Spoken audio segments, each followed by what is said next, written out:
It started with a simple envelope in my mailbox, no return address, just a plain white envelope that upended my entire world. I tore it open without a second thought, knowing Ethan's construction job sometimes required him to get sensitive documents mailed to our home. But inside wasn't a building contract or legal paperwork. It was a single photograph that damn near stopped my heart. There was my husband, the love of my life for 10 years, in a tight embrace with some faceless woman. Her slim arms were wrapped around his neck as they kissed passionately in what looked like a hotel room. The bile rose in my throat as I gripped the photo so tightly it crinkled in my hands. This couldn't be real. It had to be some sort of twisted joke or mistake. Ethan loved me, didn't he? I tried calling him, but it went straight to voicemail. He was probably on one of those job sites out in the middle of nowhere with no cell service. As the minutes ticked by, the shock and dismay metastasized into a burning rage. By the time he finally got home that evening, I was a powder keg ready to explode. Ethan waltzed through the front door with his typical goofy smile. "Hey, Hon, sorry I'm so late. You'll never believe the day I had on site." I cut him off, slamming the photograph down on the kitchen counter. "I'll never believe the day you had. What about this, Ethan?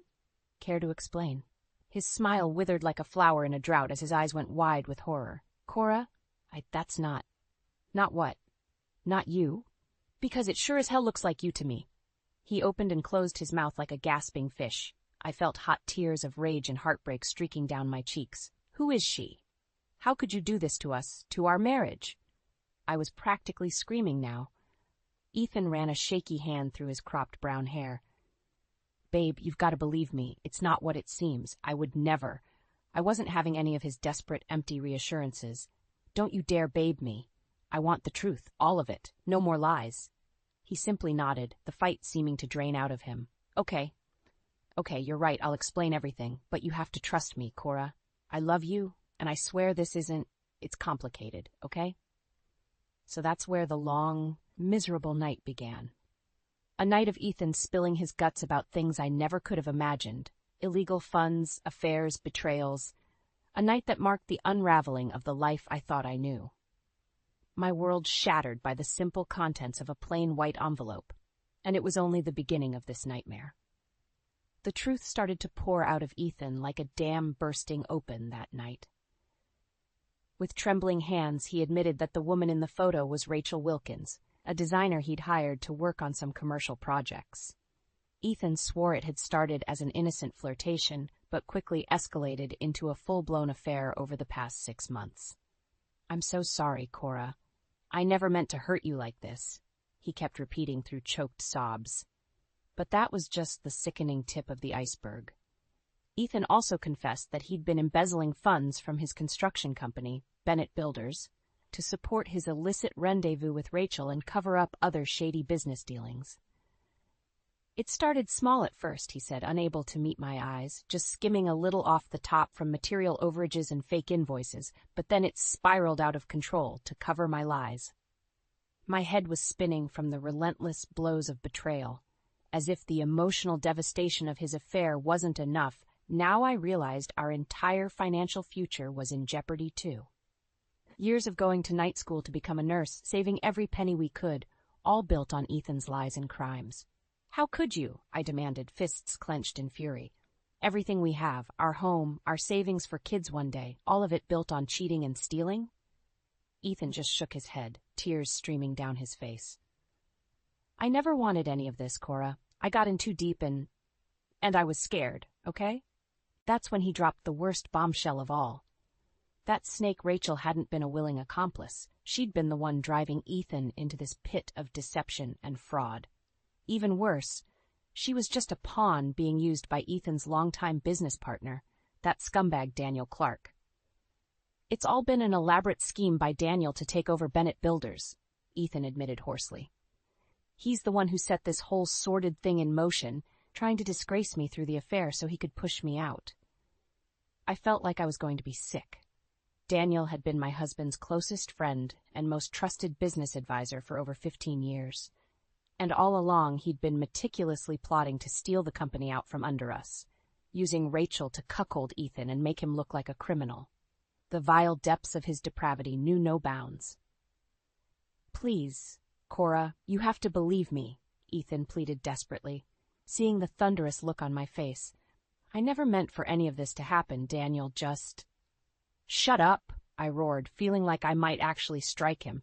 Just shut your damn mouth. My husband's sniveling attempts to explain himself were just pouring salt in the wound. There would be no easy forgiveness for this, not when the man who was supposed to be my life partner had been so utterly deceitful and weak. Daniel Clark had managed to turn Ethan into his slobbering puppet. But if that bastard thought this would be the end, that Ethan's disgrace would let him slither away with the company like a thief in the night, he had another thing coming. I may have been reeling now, but the sting of betrayal was quickly hardening into an icy resolve. Daniel wanted to play this game? Well, I was about to give him and Rachel a hell of a lot more than they bargained for. This was just the beginning. The rage simmered inside me for days after Ethan's gut-wrenching confession. As much as I wanted to lash out, to scream and hurl things at that sniveling weasel of a husband, I knew I had to keep my cool. For once in our marriage, I was the one who needed to be strong and clear-headed. I'd always prided myself on being a skilled nurse, compassionate yet unflinching in the face of pressure. Now those same qualities were getting channeled into withering determination and sheer vindictiveness. Daniel Clark wanted to rip apart my family and take Ethan for everything he had? Well, turnabout was fair play. While Ethan moped around the house in a haze of self-pity, I got to work. First thing was poring over all the financial records I could get my hands on from Bennett Builders. Bank statements, ledgers, tax forms, I devoured them all like case files, looking for any irregularities or ammunition I could use. This has to stop, Cora, Ethan pleaded weakly one morning as I piled documents across the kitchen table. Just leave it be before you get yourself in trouble, too. I fixed him with an icy stare. The only trouble I'll be causing is for Daniel and his little tramp Rachel. You've already lied and stolen enough for 10 lifetimes. It's time I return the favor. His eyes went wide with shock and maybe a hint of fear at the hardness in my voice. Good, let the sniveling coward be afraid for once. With the paper trail providing proof of Ethan's shady money trails, I contacted an old friend from nursing school, Stacy Wilcox. She'd become a hotshot corporate lawyer, an utter shark in the courtroom. Just the kind of ally I needed right now. Let me get this straight, she said after I laid everything out over coffee one day. Your slimeball husband got bamboozled into an affair to embarrass and discredit him. All so this Daniel character could take over the family business? I nodded gravely. That's the long and short of it. Ethan made things easier for Daniel by cooking the books, too. But I need to make sure Clark gets what's coming to him, one way or another. Stacy's dark eyes glinted with undisguised glee. Well, you've come to the right place, my friend. This is Gardens and Wilcox's sweet spot, taking down arrogant dirtbags like your buddy Daniel. We spent the next few days plotting, putting together an airtight case that would decimate Daniel professionally, legally, and financially. Stacy had some excellent ideas about using whistleblower protections to leak evidence to the authorities. We'd hit him with fraud, tax evasion, racketeering, you name it. I also started quietly reconnecting with some of Ethan's most loyal employees at Bennett Builders. Trustworthy folks like Gary Wilkins and Miriam Alvarado, who had been there since the company's early days. With a little cajoling, I convinced them to come on board as insiders, feeding us information. We could never prove it, Gary told me in hushed tones, but we always suspected Daniel was up to shady stuff behind the scenes. Miriam simply nodded. If there's a way to take him down, count me in, Mrs. Bennett.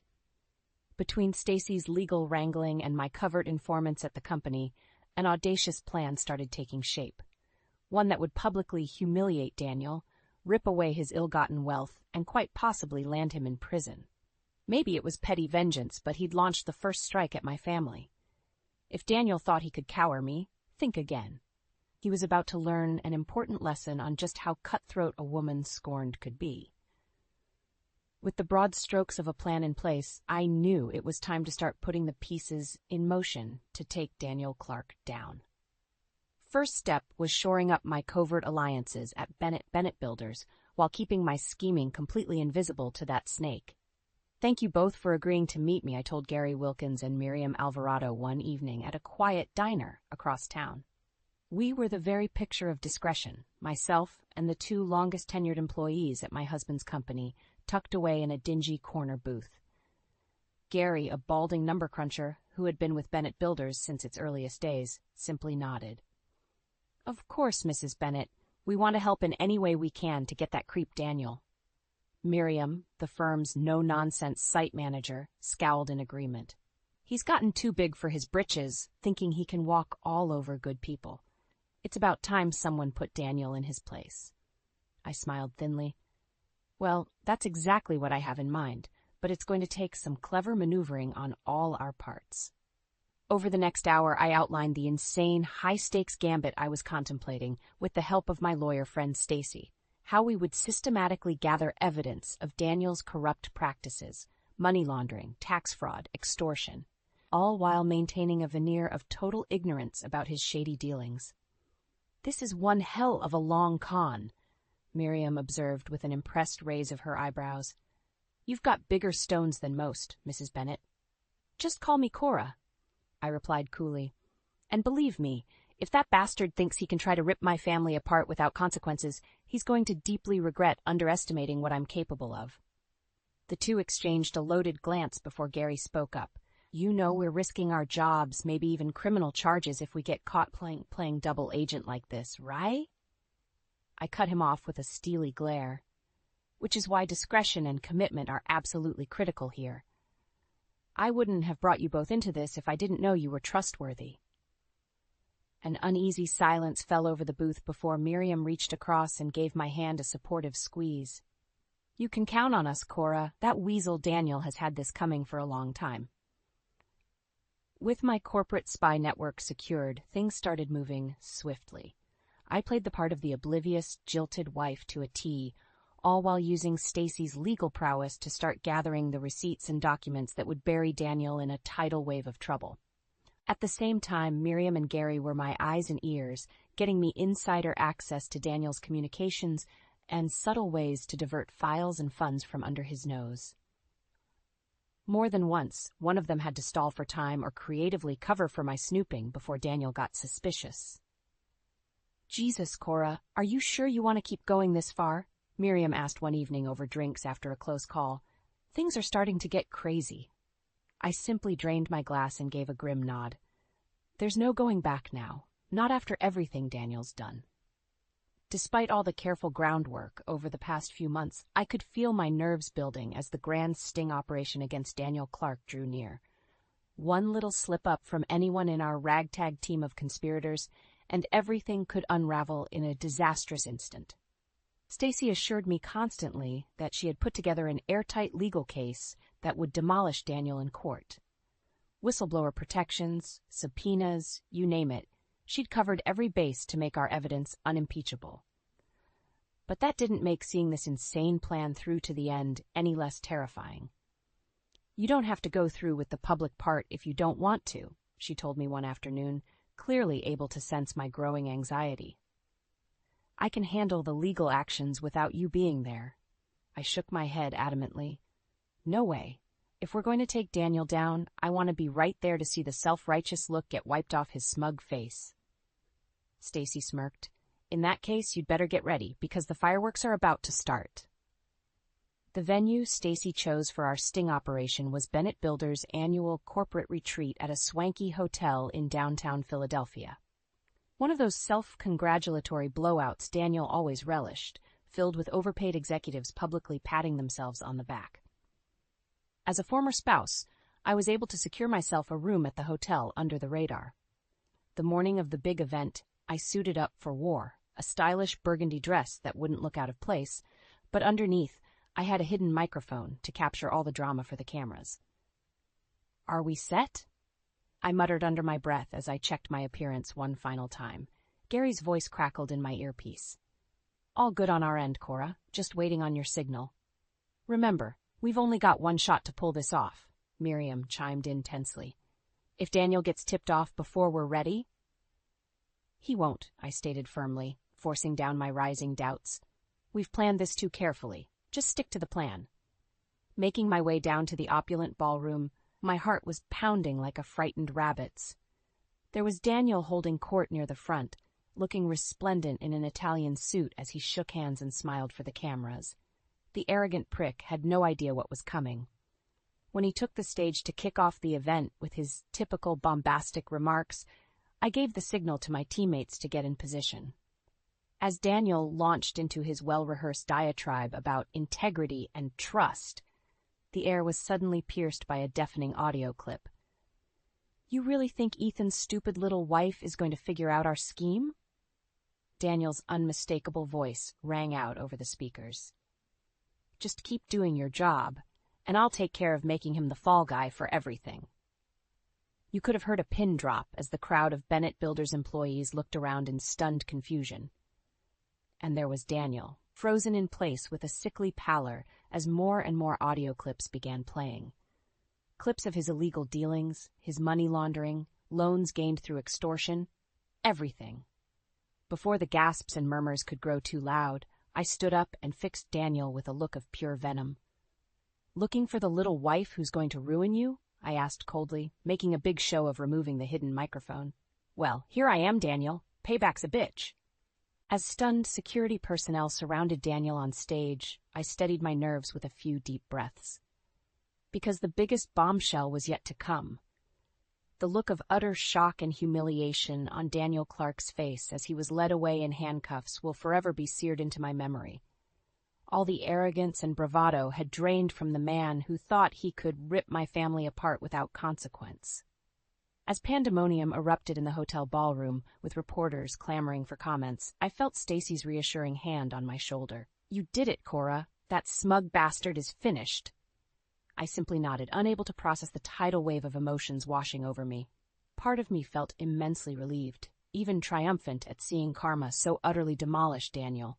But another part felt hollow, sickened by the depravity this whole sordid affair had exposed. In the ensuing days, the full breadth of Daniel's crimes came spilling into the open like a ruptured dam. The FBI raids, the asset seizures, the damning money trails, it was a never-ending deluge of scandals splashed across the headlines.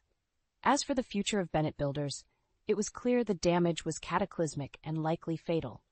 All those years of my husband's hard work and sacrifice, tarnished and discredited because of one man's boundless greed and depravity. So many good people whose livelihoods were now thrown into turmoil. Through it all, Ethan remained a ghost in our home. Ashamed, distant, and unable to meet my eyes, I oscillated between feeling sorry for the shattered man before me and burning contempt for his utter weakness in letting Daniel manipulate him. "What's going to happen to us?" he asked one night, voice hoarse and cracking. I don't know how to even begin making this right, Cora." I fixed him with a look of pure ice. "Well, considering you've now confessed to multiple felonies, making things right might start with finding a damn good criminal lawyer." The words hung like a leaden weight between us. Despite the small solace of payback against Daniel, this wasn't the life I ever envisioned for us. No family, no future financial security. All that remained was the bitter ash of betrayal. Ethan seemed to wilt before me as tears welled in his eyes. "I never meant for any of this, Cora. You have to know that. Everything I did was out of fear, and—" I held up a hand to silence him, feeling my own rage and grief bubbling up to the surface. "Save it, Ethan. You were weak, and it cost us everything. All the sacrifices, all the plans we had, it's all gone now because you chose to lie and cover up for that snake Daniel instead of coming clean." He opened his mouth to respond, but I wasn't finished unloading the torrent of fury and anguish that had been simmering inside. And the worst part? I had to be the strong one. I had to be the person who took that monster down, who fought for justice and the truth, because you were too spineless to stand up for your own family. Ethan simply dissolved into anguished sobs, covering his face with his hands as I stood over him, chest heaving with the force of such raw emotion. In that moment, I felt everything: rage, disgust, sadness, remorse for the lives we'd sacrificed to this ugly betrayal. But most of all, despite the relief of seeing Daniel pay for his villainy, all I felt was a bone-deep, aching weariness. Because even though I'd executed the perfect vengeance, what did we really have left? In the aftermath of Daniel Clark's spectacular downfall, it felt like the dust would never settle. Ethan faced a litany of criminal charges, not to mention an endless parade of lawsuits from Bennett Builders' creditors and business partners. My vengeance had been exacted, but at what cost? "This is a complete shit show, Cora," Stacy remarked one afternoon, tossing a towering stack of legal notices onto my kitchen table. "The feds are aiming to throw the book at Ethan, and that's not even the half of it with the civil cases piling up." I sighed, feeling the weight of the world on my shoulders. So what are our options here? Ethan can't afford to fight all these battles alone. Well, he's got two choices from my perspective, Stacy laid out bluntly. Option 1 is to try and cut some kind of deal by cooperating, maybe even testifying against Daniel's underlings to mitigate things. My eyes narrowed. And the other option? Chapter 11 bankruptcy, she stated flatly. It could help leverage a lot of the civil liabilities if we can prove he was acting under duress from Daniel's extortion scheme. I leaned back in my chair, rubbing my throbbing temples as I digested this miserable new reality. Ethan was either going to sell his soul to try and stay out of prison or lose what little we had left trying to avoid total financial oblivion.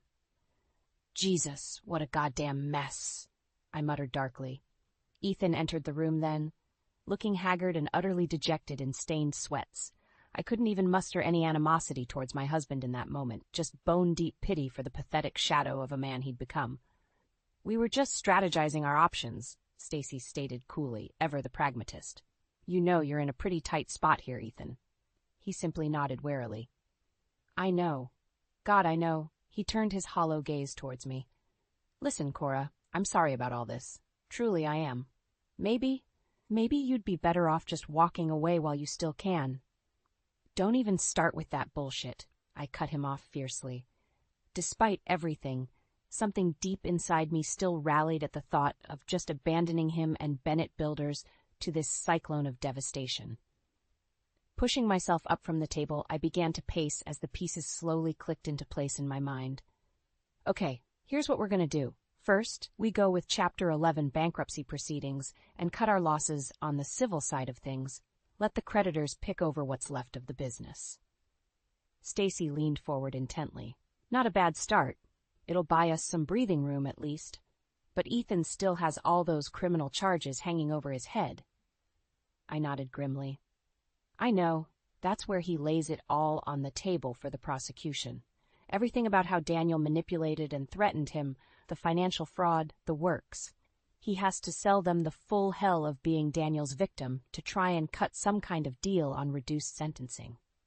The two of them shared an uncertain look, but I pressed onwards with my hastily arranged stratagem. And while that's going on, I'll get the ball rolling on restarting the company. Not Bennett Builders, obviously. That name is radioactive after all this. But a new entity with all new management and oversight. Stacy's eyebrows rose incredulously. "Cora, why the hell would you want to tie yourself to this anchor anymore after everything it's cost you both?" My jaw set with grim determination. "Because Daniel Clark doesn't get to be the one who takes this from me, from us. He already did his damnedest to rip away our legacy, our security. I'm not about to hand him that final screw you by walking away in defeat."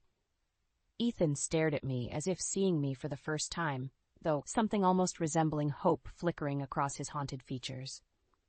"So that's the play," I stated firmly, looking between them both. "We cut our losses, deal with the fallout by any means necessary, and build something new from the ashes. Something better, stronger, and that bastard Daniel can never touch. It's time we finally take our lives back, once and for all." The road ahead was still long and arduous, but for the first time in what felt like an eternity, I could taste the promise of something resembling redemption on the horizon. Maybe even a shot at genuine happiness again. As Stacy had predicted, getting Bennett Builders, or what was left of that shattered husk, into Chapter 11 bankruptcy was a grueling process. Endless meetings, depositions, hearings with the kind of greedy vultures who feast on the carcasses of failed businesses. Through it all, Ethan remained uncharacteristically stoic and cooperative, following Stacy's counsel to lay everything bare about Daniel's extortion plot. He'd become a hollow-eyed wraith entirely devoid of the arrogant bluster that once possessed him. In a strange way, it was the only form of penance he could offer in the face of his staggering betrayal. "You know the prosecution is going to go hard at you, right?" I warned him one evening over the papers spread across our kitchen table. "Cutting a deal is going to mean throwing yourself at their mercy." He gave a weary nod. "I know, but after everything, it's what I deserve, Cora. I've got no one to blame for this mess but myself at the end of the day." It was the most sense and accountability I'd heard from him throughout this whole sordid episode. A sad, honest reckoning of the lows his weakness had brought us. Despite the raging storm of emotions still churning inside me around Ethan's betrayal, I couldn't help but feel a pang of sadness for the broken man sitting across from me. In the end, he took a plea deal that included 18 months in a federal penitentiary and paying millions in fines and restitution. A steep price, but one most likely worth it to stay out of prison for decades. "I'll make it up to you somehow, I swear," Ethan murmured as the courthouse doors closed behind us after his sentencing. I didn't respond, lacking the energy to prod that wound further, because in my mind we'd already started on the long road towards some form of redemption and atonement. While Ethan prepared for his incarceration stint, I got to work rebuilding in earnest with a fiercely loyal group of former Bennett Builders employees, construction veterans like Gary and Miriam, who had risked everything to take Daniel down at my side. We established a new company, Providence Contractors, with a mandate to start fresh, unburdened by the corrupt baggage of the past. I instituted new ethics codes, financial controls, you name it. Anything and everything to ensure we'd never again be blindsided by the moral hell that Daniel Clark had dragged us through. When the big day came for Providence's public launch and first major bid unveiling, you could cut the tension with a knife. I stood at the podium, gazing out over the small crowd that included my surviving work family, a few reporters, and most importantly, Ethan. His eyes were shining with an emotion I hadn't seen in far too long. Pride. Not arrogant pride, but the bone-deep sense of being proud of the phoenix rising from the ashes before him. The new life being created to cauterize all the betrayal and agony of the old one. I felt my own eyes misting up as I stepped forward to make my speech. Ladies and gentlemen, thank you all for being here today to mark this new beginning. There were times when I never thought we'd make it to this point after everything we endured. My gaze locked with Ethan's for a brief moment, and I knew in that instant the true meaning of karma. Not petty vengeance or inflicting suffering for its own sake, but molding pain into something stronger, better, redeemed. Providence Contractors wouldn't just carry on the legacy of ethical construction that Ethan had first sown decades ago. It would stand as a monument to persevering through the darkest of times, an enduring testament that no wrong perpetrated against one's family can ever go unanswered. Daniel Clark had forged his own downfall in his arrogance and greed. Now it was our turn to build something transcendent from that reckoning.